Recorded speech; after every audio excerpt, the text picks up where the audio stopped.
Night நடத்த வேண்டாம், பகலில் உட்காருவோம்னா இப்போ கூட அதே பண்ணினா புரியுதா? அதை கூட என்ன பண்ணுறாங்க இப்போது மதங்கிற அடிப்படையில் ஒரு பெரிய அளவில் என்ன பண்ணுறாங்க. ஏன்னா இப்போ நான் இந்த பரதேசி என்ன அடிப்படையில் இதுதான் மதம், இந்து மதம் இப்படி சொல்லி நம்ம போதனை அதை கொடுக்குறோம்னா அது ஒன்று நீ மறக்காமல் இருக்கணுங்கிறதுக்காக போதைப் பொருள்களை விபரீதமாக இறக்குறாங்க.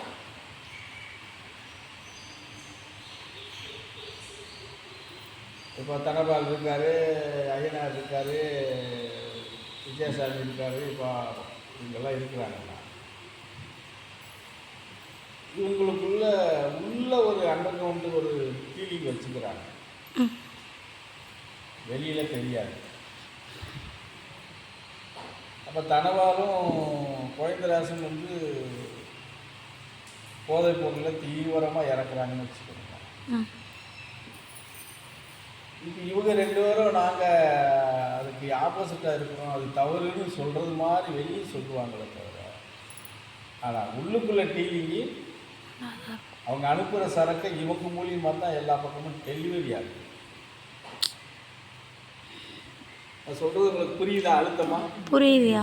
எல்லாரும் சேர்ந்து கூட்டாக தான் பண்ணுறாங்க. இப்போ இவங்க அவங்க நம்ம பிரித்தோம்னா நம்ம அரசியல் பேசுறது மாதிரி ஆகிடுச்சு. அவங்க குறிப்பிட்டு அவங்க வெளியே சொன்னோம்னா நம்ம அரசியல் பேசுகிற மாதிரி. புரிஞ்சதா? மேலே இருக்கிறவனுக்கும் இது எங்கேருந்து வருதுன்னு தெரியும். டன்னாக இறங்குதுங்கிறது, இறக்க வைக்கிறதும் அவன் தான். இதை இந்தந்த மாநிலத்துக்கு இத்தனை டன் நீ பிரிவினை பண்ணி கொண்டுட்டு போன்னு சொல்லி பிரித்து கொடுக்குறதும் அவன் தான். உன் வீட்டுக்கு இவ்வளோ வந்துருச்சு, அதை நீ பார்த்துக்கன்னு அவன் சொல்லிடுறான். இவன் அதை இங்கே இவன் டெலிவரி பண்ணுறான். இப்போதைக்கு சொல்லப்போனால் கஞ்சாங்கிற ஒரு மிகப்பெரிய ஒரு போத வஸ்து அரிசி வியாபாரம் மாதிரி நடக்கும். அரிசி வியாபாரம் மாதிரி இன்னைக்கு கஞ்சாங்கிற போதைப் பொருள் நடந்துருக்கு. கிராமமாகட்டும், நகரமாகட்டும், பெரும் சிட்டியாகட்டும், இளைஞர்களுடைய வட்டத்தில் யாருமே போதைக்கு ஒரு அடிமைங்கிறதா அந்த பழக்கம் இல்லாத நபர் இன்னைக்கு தேடி பிடிக்கிறது ரொம்ப கஷ்டம்.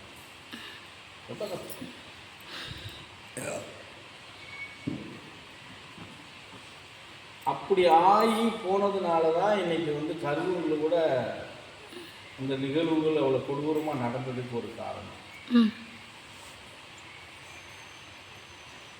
சரியா?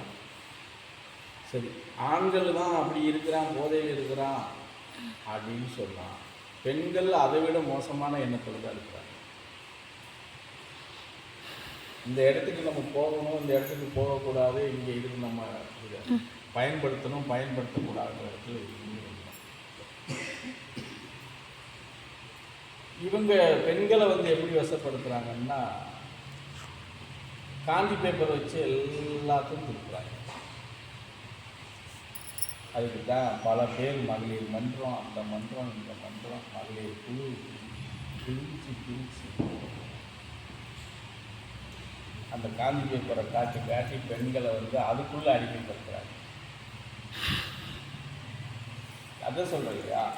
ஆண்கள் இதரை சிந்தனைக்கு போகக்கூடாது, பெண்களும் அதே மாதிரி உட்காந்து நம்ம குடும்ப கஷ்டத்துக்குள்ளே போகுதுன்னு சிந்திக்கிறதுக்கு உனக்கு நேரமே கொடுக்கக்கூடாது. நீ 4 குழுவில் எடுத்துட்டீங்கன்னா முடிஞ்சு போச்சா? நீ எந்த சிந்தனை, கடன் கட்டுற சிந்தனையில் தான் இருப்ப. நாளைக்கு கெட்டணுமே, நாளானைக்கு கெட்டணுமே, அப்படித்தான் இருக்கும். வீட்டுக்குள்ளே சோறு ஊங்கணுமா, குழந்தை சாப்பிட்டுச்சா, வீட்டுக்காரர் சாப்பிட்டாங்களா, என்ன, இந்த சிந்தனை கூட இருக்கவே இருக்காது பெண்கள். இப்படி பெண்களை இந்த மாதிரி கொண்டு திசை நிறுத்தி நிற்க வைக்கிறது ஒரு பக்கம். இதுவும் இந்த குரூப்புகள் தாங்க.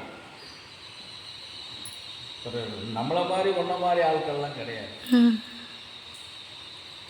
ஆனால் மக்கள் மத்தியில் விளம்பரமாக அதை டெலிவரி பண்ணி வியாபாரம் பண்ணுறான் பாரு, அவன் பூரா அவன் நம்மளை மாதிரி ஆட்கள்.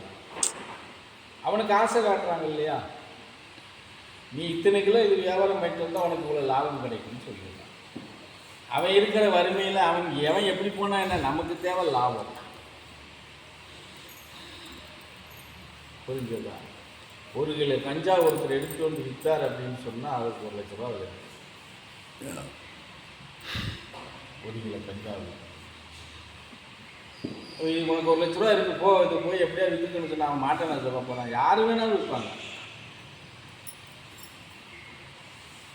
சூழ்நிலையை வச்சு நம்மளை கொண்டு போய் அதில் நிறுத்துறாங்க. இன்னைக்கு யாரும் இது வந்து இல்லையா எனக்கு 1 லட்ச ரூபா கிடைக்குது, என் ஊரில் இருக்கிறவங்க நூற்றுக்கணக்கான பசங்க வாழ்க்கையில் கெட்டு போயிடுவாங்கன்னு யாராவது சிந்திக்கிற இடத்துல இருக்காங்களா? ஆனால் சிந்திக்கணும். அப்படி இன்னைக்கு சிந்திக்கிற இடத்துக்கு சிந்திக்க விடாமல் உங்களை கொண்டுட்டு போகிறாங்க. அப்போ இந்த நிலைப்பாட்டில் கொண்டுட்டு போகும்போது இந்த ஜனங்களை இவங்களும் இப்படி வச்சுக்கிட்டாங்க, ஆண்கள் வர்க்கத்தும் இப்படி வச்சுக்கிட்டாங்க. ஆண்கள் வர்க்கம் இன்னும் பெண்களை விட ஒரு படி அதிகமாகவே போய் சீரழிஞ்சிட்டு இருக்கிறாங்க. அது இளைஞர் மாத்திரம் இல்லை, முதுமையிலேருந்து நடுத்தரவாதியிலேருந்து இளைஞர் வரைக்கும் இன்னைக்கு முதுமையிலேருந்து நடுத்தரவாதி கூட குடிக்கி அடிமையாயிட்டாங்க. முக்குக்கு ஒரு டீ கடை மாதிரி வச்சு குடிக்கி அடிமையாயிட்டாங்க. இளைஞர் வட்டாரங்கள் பூரா கஞ்சாவுக்கு அடிமையாகிருக்கு. அப்போ அடுத்து வர ஜெனரேஷன் ஆல்ரெடி அவங்கள்ட்ட இப்போ வருது இல்லையா, செகண்ட் ஜெனரேஷன் எல்லாமே அவங்கள்ட்ட சிக்கிடுச்சு, அவங்க கைக்கு போயிடுச்சு. அப்போ அவங்க கைக்கு இந்த ஜெனரேஷன் பூரா எடுத்துக்கங்களேன், 20 வயசுலேருந்து 30, 35 வயசு உள்ள வரைக்கும் இருக்கக்கூடியவங்க பூரா அவங்க கையில் சிக்கிட்டாங்க. யார்? மதவாதிகளுக்கு சிக்கிட்டாங்க. ஒரு பக்கம் மதவாதிகளுக்கு சிக்கிட்டாங்க, ஒரு பக்கம் மதத்துக்கு எதிரானவங்களையும் ஒரு சிக்கிட்டாங்க. இப்படி 3 விதமாக பிரிஞ்சு மாட்டிக்கிட்டாங்க. சொந்த வாழ்க்கையை முன்னேற்றத்துக்கு எவனும் சிந்திக்க விடக்கூடாது. தன் வாழ்க்கையை பற்றி எவனும் சிந்திக்க விடக்கூடாது. அது ஆணாக இருந்தாலும் சரி, பெண்ணாக இருந்தாலும். மேலும் மேலும் மேலும் மேலும் மேலும் மேலும் அவங்கள ஆசை வார்த்தை கொடுத்தே அவனை கொண்டு போய் நிலை தடுமாற வைக்கிறாங்களே. அவனை நிலையை நிற்க வைக்கணும். இந்த 3 குரூப்புக்குமே கிடையாது, மதவாத குரூப்புக்கும் கிடையாது, மதத்தை சொல்லி உங்களை காப்பாற்றுறன்னு சொல்லி கூக்குரல் இடுறாங்க பாருங்க, அவனுக்கும் கிடையாது. இது ரெண்டுமே இல்லைன்னு சொல்லிக்கிட்டு இருக்கிறவனுக்கும் கிடையாது.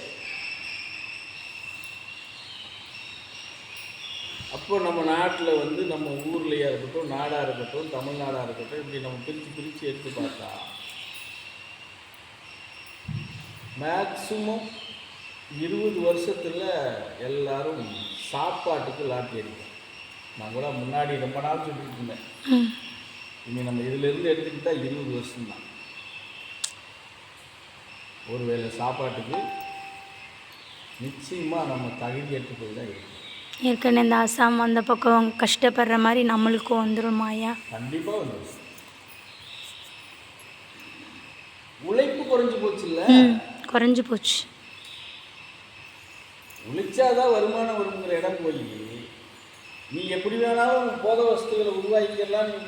நீ வருமானம் வந்தால் தான் நீ விற்கிற போதையை கூட வாங்க முடியும் இல்லையா? வருமானம் இல்லைன்னா அவன் விற்கிறத வாங்க முடியுமா? ஒரு சிகரெட்டில் அந்த இதை எடுத்துகிட்டு அதை ஏற்றுற அளவுக்கு தான் அந்த பொட்டணத்தை வச்சுருக்கான், கஞ்சா பொட்டணத்தை.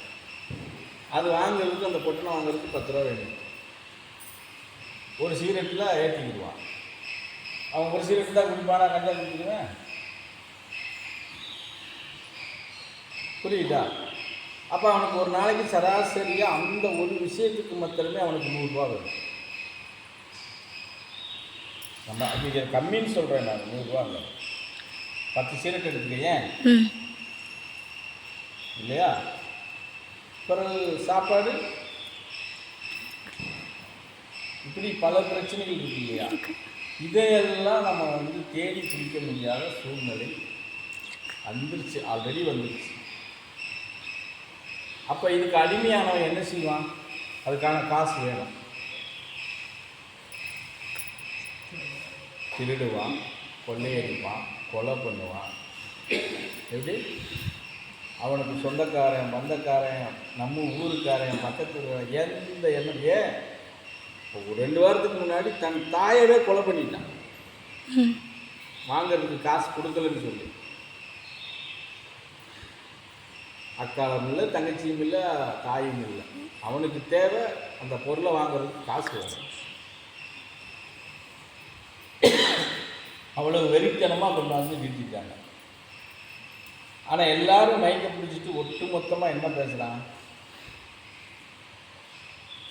சட்டம் கெட்டு போச்சு, அரசாங்கம் சரியில்லை பேசுகிறவங்க பூரா. எங்கே பார்த்தாலும் கஞ்சா போத வஸ்துக்கள் நிறைஞ்சு போச்சு அப்படின்னு பேசுகிறாங்க.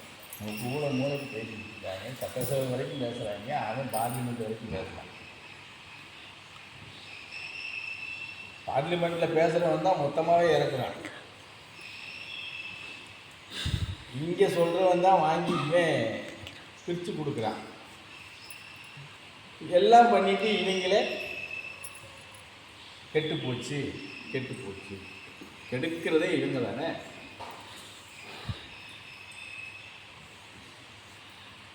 இப்போ அடுத்த தேர்தல் நடக்க போகுது இல்லையா? பீகார் ஐயா அரசியல்வாதி உறங்க